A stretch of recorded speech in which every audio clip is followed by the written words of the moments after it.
Okay, good Chodesh Iyar, everyone. It's good to be back. Iyar is an acronym for, besides Ani Hashem Refecha, it's an acronym for the Patriarchs, Avraham, Yitzchak, Yaakov, and Rachel. So the Patriarchs who established the prayers, the three prayers, Shacharis, Mincha, and Ma'ariv. So it's very appropriate in the Chodesh that we continue with this prayer book. We left off on page 16, before the introduction to the Shema, the small Shema that we say in the introduction to the prayer, before the prayer. So we started with the Akedah, and then with a very powerful prayer. And the merit of the Akedah, Hashem should listen to our prayers. In a way, we're like making a confession, Aval, that although we did not accomplish our mission, the knowledge of Hashem did not yet penetrate the world, all 7 to 8 billion people. And of course, whose fault is it? It's our fault. Because if we, the Jewish people, were on the proper level, on the higher level, the way we should be, the way we could be, and the way we should be, we would have already illuminated the whole world. We would have penetrated human consciousness, transformed, revolutionized human consciousness. But nevertheless, we ask Hashem, we are your nation, the people of your covenant, the children of Abraham, your beloved, whom you swore on Mount Moriah, descendants of Isaac, his only son, as Hashem himself in the Akedah told Avraham, take your only son, even though Avraham had Yishmael and Avraham had remarried later and had other children. But from all his 8 children, he calls Yitzchak his only son, who was bound on the altar, the community of Jacob, your firstborn. What do you mean the firstborn? He was the secondborn. He bought the birthright from Esav, A, and B, as the rabbis say, that from his father he was the firstborn. And the analogy they give is, when you put 2 pebbles in a tube, the pebble that goes in second last, if you turn it around, turn it upside down, it goes out, it exits first. The pebble that went in first exits last. So it's true that Esav was born, they were twins, but Esav was born before Yaakov. Yaakov was holding on, grabbing onto the heels of Esav. But at the root, at the source, it was the sperm from Yitzchak impregnated Rivka first with Yaakov and then with Esav. And because he was the first one to be impregnated, therefore he was the last one to come out. So at the root, at the source, from his father he was the firstborn. From his mother he was the secondborn. See, that's why he calls him his eldest. From your love, the love, you loved Yaakov so much. And not only you loved Yaakov, but you rejoiced in him. You called his name Yisrael. You added a name. You gave him a second name, an elevated name. And also Yeshurun. We find the Jewish people are called Yeshurun, the Bnei Yisrael, which is the name of Yaakov, Yisrael. So Yaakov, in a sense, was given 3 names, Yaakov, Yisrael, and Yeshurun. So we're saying, in contrast to what we said earlier, we learned last time, we said earlier, how all the nations of the world are all nothing to Hashem. All wisdom is nothing, everything is nothing to Hashem. Because it's all like a drop in the bucket, it's nothing. They're all like flying dust. But we, who have this pure godly soul, we, the nation that Hashem made a covenant with, His chosen people, and we are the descendants of Avraham, we are the biological children of Avraham, Yitzchak, and Yaakov. So therefore, we can turn to Hashem, we can pray to Hashem, and Hashem responds to our prayers. Because every human being that exists really lives with a deep sense of desperation. Deep down inside, people feel a sense of worthlessness, a very acute sense of existential angst. The rabbis say when Hashem created the world was unstable. The world was like shaking, the world was unstable. And every human being feels acutely this instability. There's no stability. And that's why their whole life is one big pursuit of self-obliteration, which takes on different forms. In the olden days it was idolatry, you obliterated yourself. Today it could be sexuality, sexual addictions, other addictions, total self-obliteration. Or the obsession with money, where you worship it and you become totally obsessed with it. It's a way of self-obliteration. Because inherently, deep down, every human being feels that I'm worthless, I'm nothing. The whole world was created through, as the Rebbe Rashab explained, the whole world was created through the Tzimtzum, and they sense that it's nothing, that we are nothing. There's no stability, there's no reality, there's no substance. And that's why the whole life is just escapism, we're running away. It's like acting out. You're acting out that sense of inherent, innate sense of worthlessness, of nothingness, that we're nothing. All the brilliance and all the wisdom and everything, all the accomplishments and all, what happened to all the mighty nations and all the mighty billionaires are gone. There's not even a trace left of them. Footnotes in history of interest only to historians. Because even when they existed, they were nothing, and they felt that, and that's why this pursuit, this acting out of a life dedicated to total self-obliteration. It's all about money, power. There's nothing. Living for the moment, living in the moment. Today's great ideology is living for the moment. Complete self-obliteration. Total mindlessness, which comes from a very deep, gnawing sense of nihilism. That I am nothing. I'm just a speck in the universe. I'm nothing. I'm nothing, It's meaningless. Life is meaningless. All that matters is have fun. Call yourself a donkey, whatever you want. It doesn't mean anything. Life is meaningless. This comes from an innate sense of nothingness, worthlessness. A Jew, however, it says until the Jewish people received the Torah, the Jews brought stability to the world because the Jews live with a very deep sense of joy. True joy only comes from Hashem. Hashem is joy. Where does a Jew get his self-confidence from? Moida ani. You wake up in the morning, you say, Moida ani. Where's the ani? Where do I get my self-confidence from? It doesn't come from anything external, money, power, fame. The ani, my self-confidence is based on lefanecha, Hashem. It doesn't come from anything external. It comes from the fact that I have literally a piece of the divine essence. Divine core and essence is located at the very center of my being. That I'm married to Hashem, I have a relationship to Hashem, we have a covenant. That we are the biological children, we have the blood of Abraham, Isaac, and Jacob flowing within us. That's what gives me the confidence. This is what gives me my strength. This is what gives me my joy, my inner joy. During the Depression, Jews did not jump out of windows.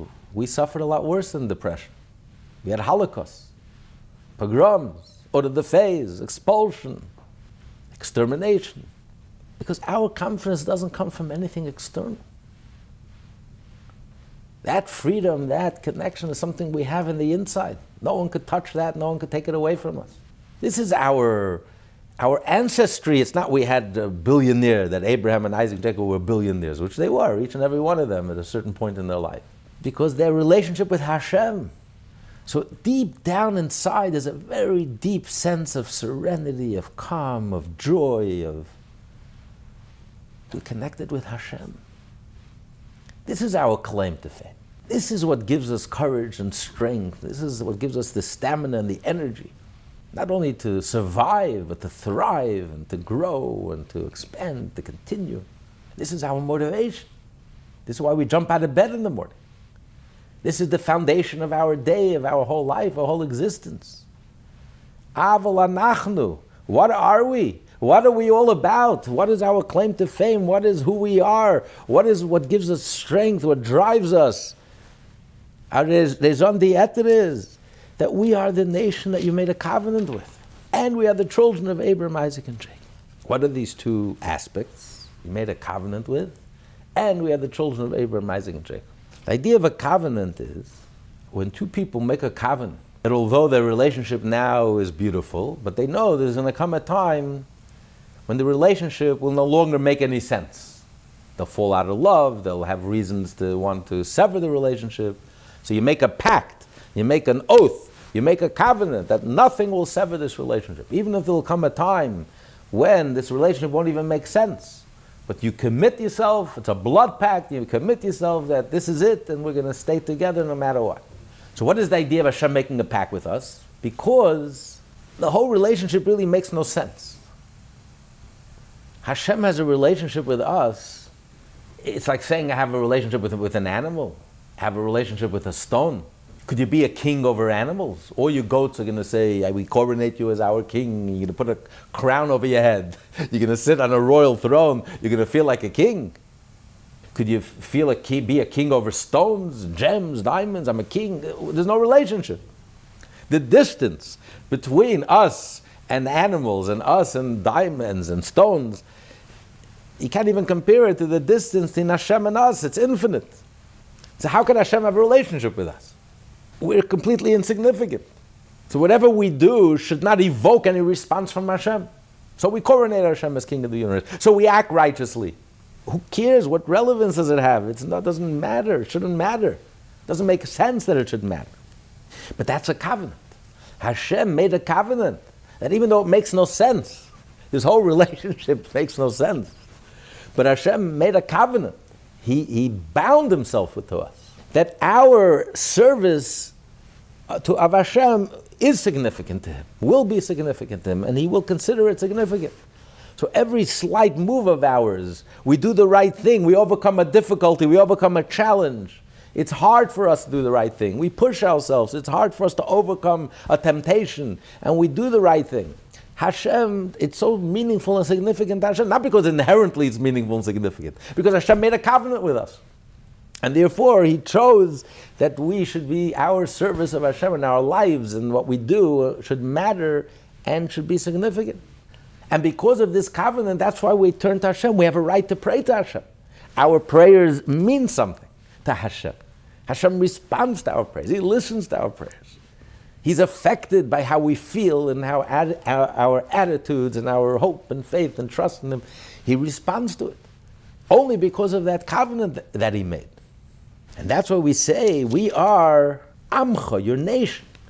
Because you can't be a king over yourself. You can't be a king over your own children. You can only be a king over subjects that are separate from the king.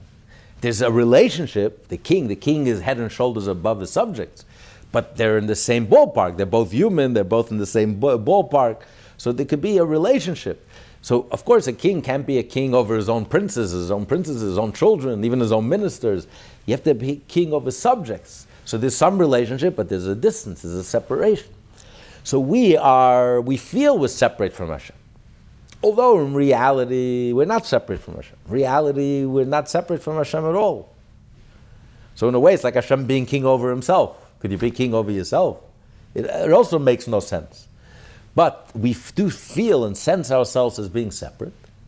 And although we feel we're separate, and the reality is that we're completely insignificant, but nevertheless, because we feel we're separate, and Hashem made a covenant with us, that our service and our wanting to have a relationship with Hashem, and our crowning Hashem as king, and our subjecting ourselves to Hashem, and bowing down to Hashem, and wanting to open ourselves up to Hashem, connect with Hashem, Hashem responds, and he accepts our coronation, and he cares about our davening, our petitions, and our tefillas, and that's why we have a right to daven.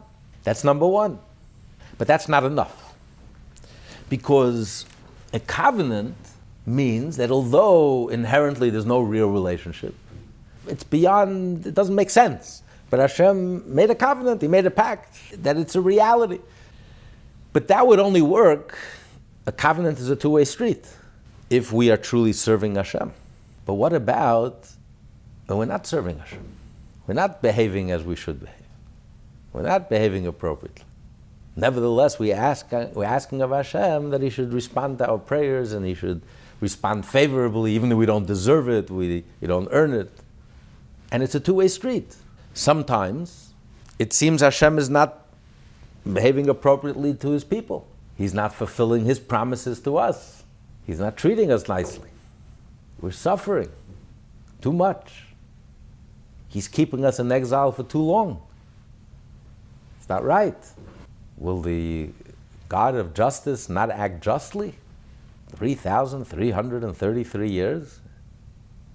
He's betrothed to us and he hasn't even kissed us yet, kissed his bride. Is that right, to keep your bride waiting for 3,333 years? Your bride who's chalashing, who's yearning so much for Hashem, day in, day out. They're busy studying his Torah, doing his mitzvot, giving tzedakah, incredible amounts of tzedakah, yearning for Mashiach, praying for Mashiach, davening, doing whatever they can and beyond, Herculean efforts to intensify, increase holiness and goodness and godliness. Over 5,000 Chabad houses, close to 7,700 Tanyas published in every city in the world. TanyaClass.com. And despite all of that, Hashem never even gave us his first kiss, which is Mashiach. Yishakenim and Neshikas Piyah. That will only happen when Mashiach comes. And we have all the obligations of the marriage, because the Jewish marriage is in two stages. There's the betrothal. In the olden days, it used to be in two different stages. You used to give the ring, but she was still home with her parents, preparing for another year. And then they would come together and move in together, and that was the chuppah. So Mount Sinai was the betrothal. Mashiach will be the consummation of the marriage. Betrothal, all you do is you give a ring. There's no kissing, there's no intimacy, no negiah, nothing, till the chuppah. But in Jewish law, she's 100% married. God forbid she commits adultery, she loses her life. And the lover also loses his life. So for 3,333 years, we have all the obligations of the marriage, to the extent that 6 million Jews physically lost their life only because we're married to Hashem. The only reason, because we're married to Hashem. There was no other reason to murder 6 million Jews, men, women, and children, 500,000 babies, only because we were Jewish. Our Jewishness is so real. Our marriage to Hashem is so real that it was expressed physically, that 6 million Jews had to lose their lives only because of their relationship with Hashem. So we have all the obligations of being married to Hashem, with zero of the privileges. Hashem didn't even kiss us yet. He's not consummating his marriage. So it's a two-way street. Yes, the Jewish people are not behaving properly, but it seems Hashem is not behaving properly to the Jewish people either. But this is the promise that we make to each other, that Hashem makes a promise that even if we don't behave, and we're not acting appropriately, and we're not living up to our potential, and he's disappointed in us, Hashem made a promise. He still has to bless us, listen to our prayers, answer our prayers, and bless us with everything that's good. And we made a promise that even if it makes no sense, our being in exile 5,781 years, there isn't a rabbi in the world in his worst nightmare could have imagined at this late date in Jewish history that the Jewish people will still be in exile. The Jews were in Egypt for 210 years. The Jews were in Babylonia for 70 years. In the times of the Talmud already, 300 years after the destruction, there was never such an exile. It was so long, lasted 300 years. The rabbi said, Kol akitzin, all the deadlines are over. Mashiach should have been here already. What's going on? How about today, 1,950 years later, not 300 years later, 1,950 years later, more than half of our existence as a people since Abraham. We're still sitting, we're stuck in this exile. It's not budging. It's not budging an inch. There's no temple, there's no ingathering of the exiles. So,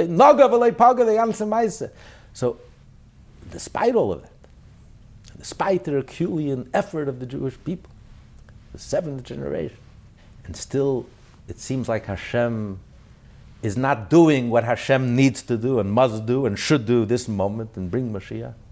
But we made a promise. We're not going to be deterred. We're not going to be demoralized. We're not going to become discouraged. We will continue to love Hashem, and continue to serve Hashem, and continue to daven, and continue to learn, and continue to jump out of bed and wake up in the morning, and continue to do mitzvahs, and continue to love our fellow Jew, and continue to do kindness. So this is a covenant, it's an oath, it's a promise, it's a two-way street. So that's what we say to Hashem, that we are the nation of Yaakov, the children of Avraham who you loved, that you swore at Mount Moriah. Why does he mention Avraham, who is Hashem's lover, who loved Hashem? Mount Moriah was actually a test for Avraham's fear of Hashem. After the Akedah, Hashem says, Ata yadaiti, now I know, kirele kimata, that you fear Hashem. It was an act of fear, not an act of love, to offer his son as a sacrifice. Why does he say, Avraham, who loves you, as you swore during the Akedah? But the answer is very simple. the test of the Akedah was just to test that Avram's love for Hashem wasn't based on his nature. Because Avram was a loving person. Jews by nature are liberal. We're liberal and nice. We like to be kind. We like to do kindness. And maybe Avram just liked to do kindness. He loved kindness. He loved Hashem. He loved people. It was all nature.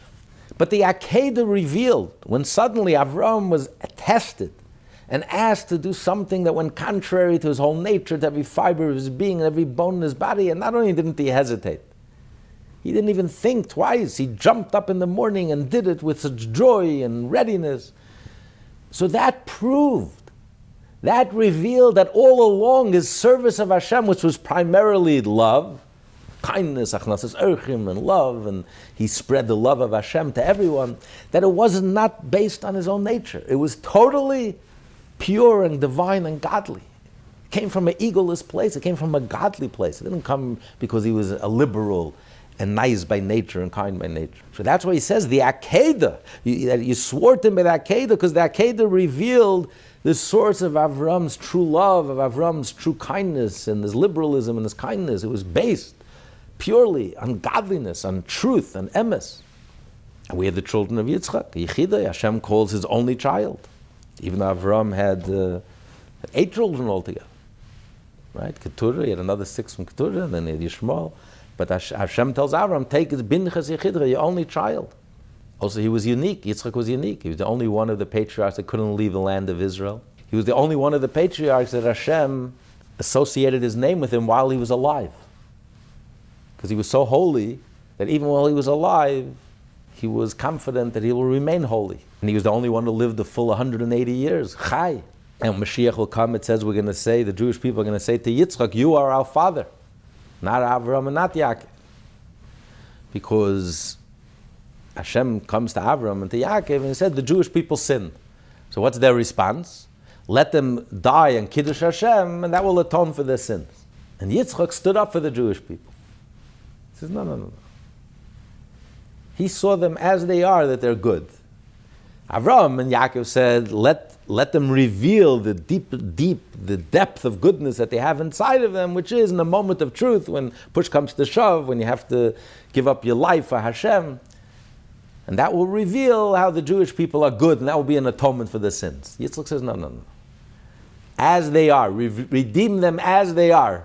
Don't wait for revealing the deepest depth. They're good as they are, and the Talmud explains the whole dialogue. And when the Jewish people said, Yitzchak, you are our father, because you saw us through and through, and you stood up for us.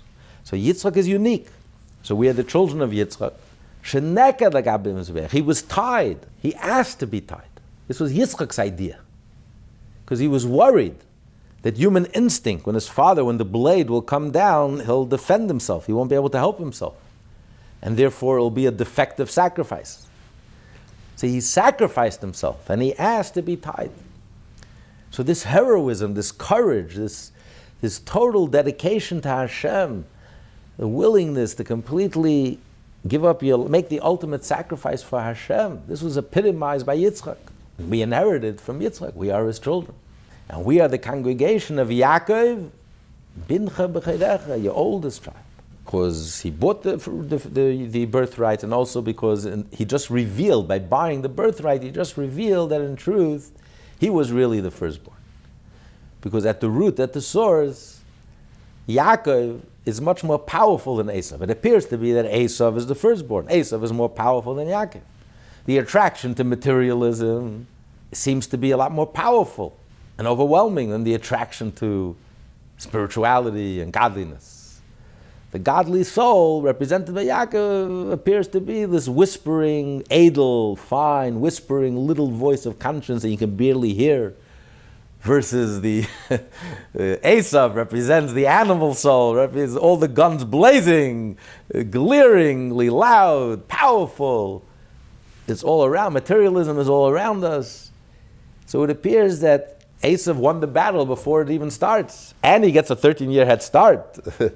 Yaakov, the Jew, the godly soul, doesn't make an appearance. He makes an appearance 13 years late. The Bar Mitzvah, he shows up 13 years later. Now you appear. It's already 13 years late. Esav is entrenched. So it appears that Esav is the firstborn. Yaakov's mission is to reveal, a Jew's mission is to reveal that truly Yaakov is the firstborn. The godly soul is so powerful, so intense and so powerful that it has the power to overwhelm Esav. It's like a little light pushes away a lot of darkness. All it takes, one mitzvah, one neshama, was compared to a candle. Doing one mitzvah has the power to put Esav out of business forever. Because our attachment and relationship and connection to spirituality, the truth is much deeper than our superficial attachments to materialism. You see, parents are ready to sacrifice for the education of their children, for values, things that matter to you. You're ready to sacrifice everything. Materialism means nothing. So even though it appears to be, it's like darkness, a lot of darkness. But then you shed a little light and you reveal the truth. A little light just pushes away the darkness, because light is substance. Darkness is emptiness, is nothing, is the void. So the godly soul's connection to Hashem, that's core, that's essential, that's real. Our attachments to materialism is superficial. So that's our mission, to reveal that we are truly the firstborn.